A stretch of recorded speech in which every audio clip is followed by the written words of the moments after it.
ज्योतिराव चव्हाण महाराष्ट्र हाँ मुक्त विद्यापीठ Nashik school of architecture science and technology तर्फे मी आपणा सर्वांचे स्वागत करते. आज आपण programme V92 BSc PCM S41 141 mathematics 01 या कोर्स साठी हे 7वा लेक्चर घेत आहोत.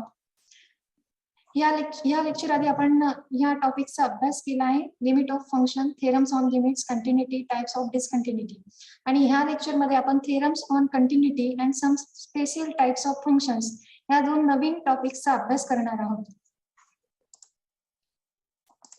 ठीक आहे. मागच्या लेक्चर मध्ये आपण थेरम ऑन कंटिन्युटी मध्ये एक थेरम बघितला, ज्याच्यामध्ये आपण अल्जेब्रा ऑन कंटिन्युटी असा थेरम बघितला की त्यामध्ये आपण अभ्यास केला की दोन कंटिन्युअस फंक्शन असतील at the point x is equal to x0, तर त्या दोन कंटिन्युअस फंक्शनची addition, subtraction, product, scalar multiplication आणि ते फंक्शन जर त्या पॉइंटला नॉन झिरो असेल डिनॉमिनेटरचं फंक्शन, तर त्या दोन फंक्शनचं डिव्हिजन हे पण कंटिन्युअस असतं. आपण हा एक थेरम मागच्या लेक्चर मध्ये अभ्यासला. आता आपण यापुढील थेरमचा अभ्यास करणार आहोत.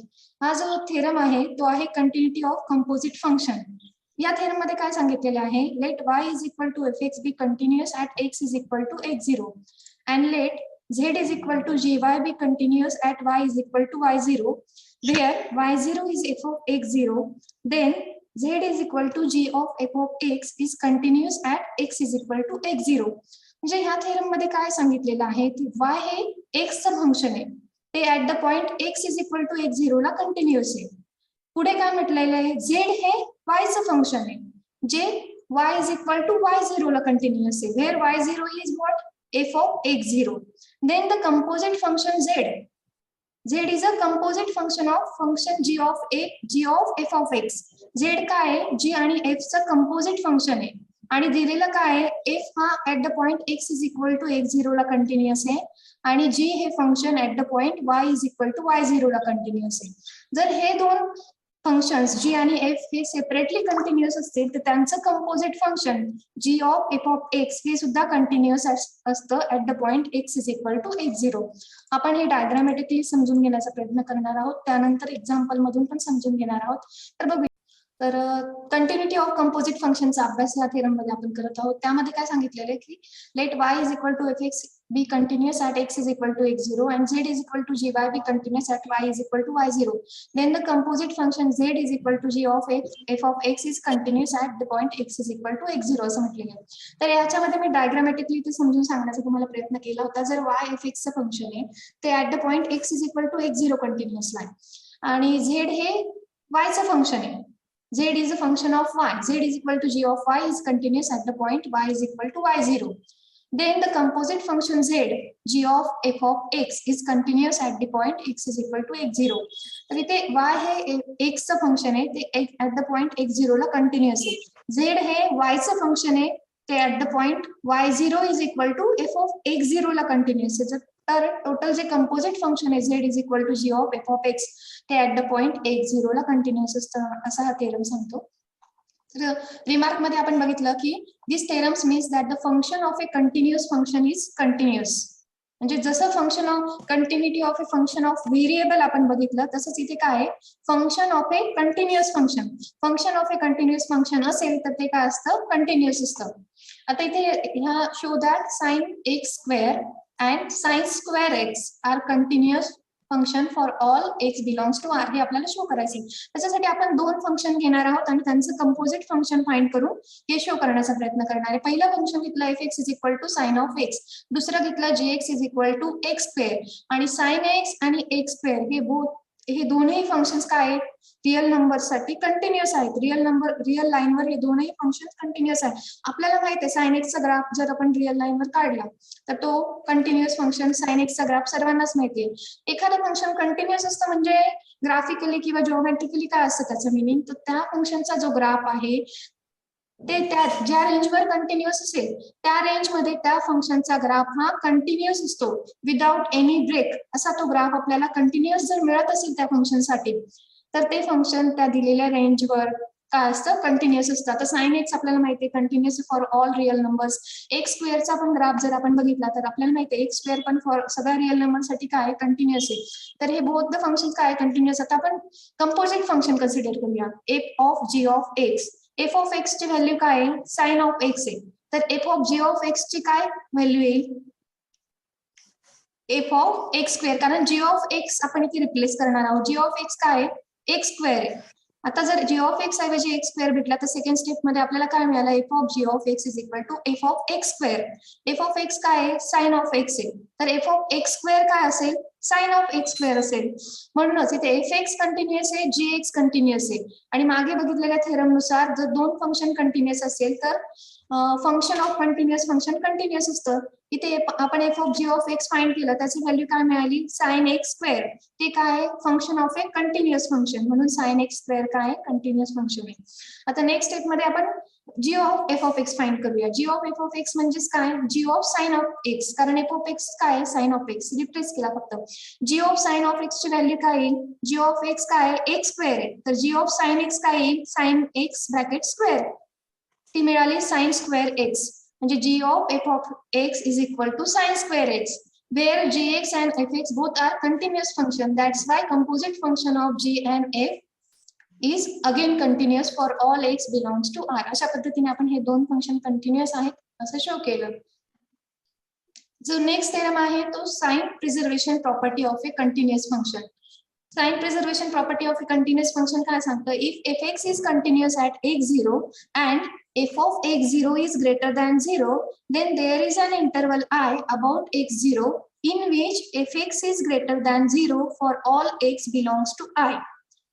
आता मी आधीच सांगितलं की एखादं फंक्शन कंटिन्युअस असतं म्हणजे काय असतं तर दिलेल्या रेंज मध्ये ते त्या फंक्शनचा जो तुम्ही ग्राफ काढणार आहात तो कसा असला पाहिजे कंटिन्युअस असला पाहिजे विदाउट एनी ब्रेकेज असला पाहिजे.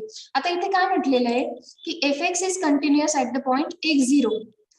तर हा जर मी fx चा ग्राफ घेतला आणि हा आहे माझा x0, at the point x0 ला हा fx कंटिन्युअस आहे.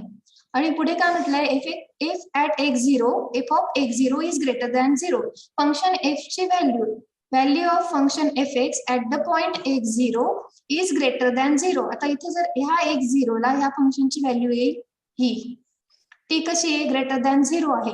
Then there is an interval I about x0 in which fx is greater than 0.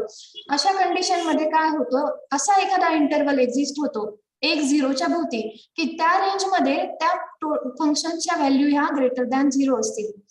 जर एखादा फंक्शन हे आता इथे fx आहे ते function at the point x0 ला कसं आहे कंटिन्युअस आहे, त्याचबरोबर त्याची value at the point x0 ला ग्रेटर दॅन 0 आहे. अशा कंडिशन मध्ये आपल्याला x0 भोवती काहीतरी इंटरवल मिळेल की त्या टोटल इंटरवल मध्ये त्या फंक्शनच्या व्हॅल्यू आहे त्या ग्रेटर दॅन 0 मिळतील. इथे बघू शकता तुम्ही ऍट द पॉइंट x0 ला हे फंक्शन कंटिन्युअस आहे, त्यासोबत एफ ऑफ x0 ची व्हॅल्यू ही ग्रेटर दॅन 0 आहे. तर आपल्याला x0 होती ह्या जे मी ग्रीन लाईन्सने दाखवलेले आहेत इंटरवलचे एंड पॉइंट्स, या इंटरवल मध्ये तुम्ही बघू शकता फंक्शनच्या व्हॅल्यू ह्या ग्रेटर दॅन 0 आहेत. असं हे साइन प्रिझर्वेशन प्रॉपर्टी आपल्याला सांगते. If fx is continuous at the point x0 and f of x0 is greater than 0, then there is an interval I about x0 in which fx is greater than 0 for all x belongs to I. Function जर एखाद्या पॉइंटला continuous असेल आणि त्या पॉइंटला त्याच्या value या non negative म्हणजे ग्रेटर दॅन 0 असतील तर त्या पॉइंट भोवती आपल्याला असा काहीतरी इंटरवल भेटेल, इंटरवल a to b कोणता पण असेल तो, त्या एक असा इंटरवल भेटेल की त्या इंटरवल मधल्या त्या फंक्शनच्या सर्व व्हॅल्यू ह्या ग्रेटर दॅन 0 असतील. सिमिलरली साइन प्रिझर्वेशन थेरम आपण निगेटिव्ह व्हॅल्यू साठी पण वापरू शकतो. If fx is continuous at x0 and f of x0 is less than 0, then show that there is an interval I about x0 where fx is less than 0. आता हा प्रॉब्लेमच्या form मध्ये घेतलेला आहे. तर शो दॅटचा जसं आपण इथे पॉझिटिव्ह साठी घेतलं जर ग्रेटर दॅन 0 असेल तर असा इंटरवल मिळतो, जर लेस दॅन 0 असेल तर हा इंटरवल मिळेल की ज्याच्यामध्ये त्या फंक्शनच्या व्हॅल्यू लेस दॅन 0, म्हणजे हे फंक्शन कंटिन्युअस आहे ऍट द पॉइंट x0 ला where f of x0 is less than 0, then we will get some interval about point x0. We will definitely get some interval about point x0. In that interval, what we will get? In that interval, all the values of fx will also be greater than 0. आता greater than 0 असेल तर greater than 0, इथे आपण लेस than 0 चा अभ्यास करतोय. हे function continuous आहे ऍट द पॉइंट x0 ला, त्याची व्हॅल्यू लेस दॅन 0 आहे ऍट द पॉइंट x0 ला, आणि इथे आपल्याला एक इंटरवल भेटतोय की ज्याच्यामध्ये सगळ्या x साठी f of x0 less than 0 आहे. नेक्स्ट थेरम काय आहे, if fx is continuous at x0 and f of x0 is non-zero, then there is an interval I x0 minus delta x0 plus delta about x0 in which fx has the sign of f of x0. आता हा theorem म्हणजे ह्या दोन्ही थेरमचं combination केलेलं आहे, ते आपण negative positive साठी. हॅलो, माइक ऑफ करा तुमचे प्लीज. डब्बी आगे डब्बी. आपण आधी जे दोन थेरम बघितला तो कंबाईन करून इथे वापरलेला काय, if fx is continuous at x0 and f of x0 is non-zero, f of x0 non-zero असेल, fx is continuous at x0 असेल, then there is an interval I about x0 in which fx has the sign of f of x0. म्हणजे त्या interval मध्ये fx चं sign काय असेल, जे f of x0 चं साइन असेल, आयदर पॉझिटिव्ह और निगेटिव्ह, ते आपल्याला त्या इंटरवल मध्ये मिळेल. आता नेक्स्ट थेरम आहे Bolzano's localisation of roots theorem. If fx is continuous on closed interval a to b and f of a and f of b have opposite signs, then there is at least one value of x for which f vanishes. Here you can see that fx is continuous on closed interval a to b. And what is given? F of a and f of b have opposite signs. Here f of a is negative because it is below the real line. You can see this is f of a is negative and f of b is positive. So f of x is continuous on closed interval ab. Along with that, f of a and f of b have opposite signs. Then there is at least one value of x for which f vanishes. म्हणजेच काय, जर f of x हा continuous function आहे on the interval close interval a to b आणि end पॉइंट्सला ज्या value आहेत त्या फंक्शन्सच्या, म्हणजे at the point a and b त्यांची साइन काय आहे, अपोजिट आहे. म्हणजे a जर इथे f of a निगेटिव्ह आहे म्हणजे f of b काय असेल, पॉझिटिव्ह असेल.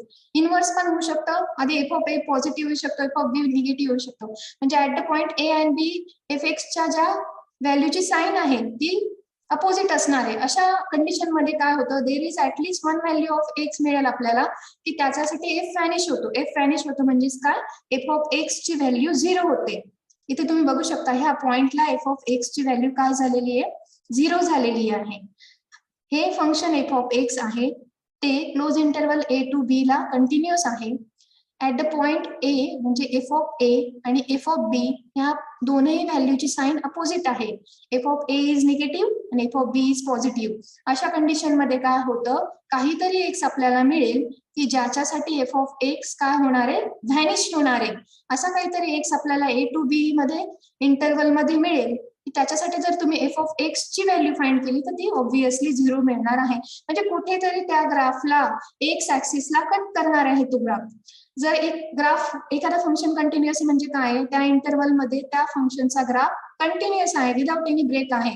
आणि सोबतच काय म्हटलेलं आहे, त्याच्या एंड पॉइंटला फंक्शनच्या व्हॅल्यूची साइन अपोजिट आहे. म्हणजे एक त्याचा पॉइंट ऍक्सिसच्या वरती असणार आहे आणि दुसरा पॉइंट एक्स ऍक्सिसच्या खाली असणार आहे. अशा परिस्थितीमध्ये त्या ग्राफला कंपल्सरी एक्स ऍक्सिसला तो ग्राफ कट करत असणार असे. म्हणजेच काय, there we will get one x for which x f will be vanish.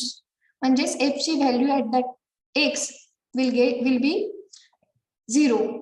So this is the Bolzano localisation of roots theorem. Bolzano's intermediate value theorem काय सांगतो, if f is continuous on close interval a b and f of a is not equal to f of b, then for any alpha belongs to open interval f of a to f of b, there is at least one number c in ab such that f of c is equal to alpha.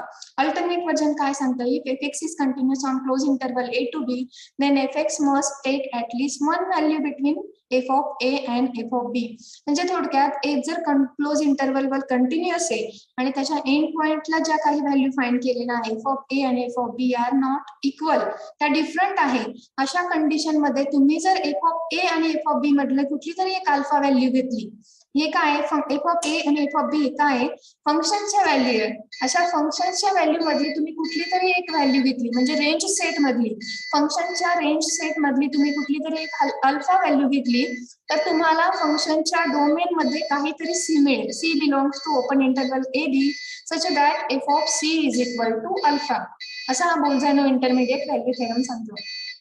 Next theorem जो आपला आहे तो आहे if a function f is continuous on close interval I a to b then it attains its bounds. Function जर closed इंटरवलवर continuous असेल तर त्या इंटरवल मध्ये तो त्याचे बाउंड्स अटेन्स करतो. म्हणजेच त्याचा ग्रेटर बाउंड असेल किंवा लोअर बाउंड असेल, सुप्रीमम असेल, इन्फिमम असेल, तो त्या इंटरवल मध्ये ते फंक्शन अटेंड करतो.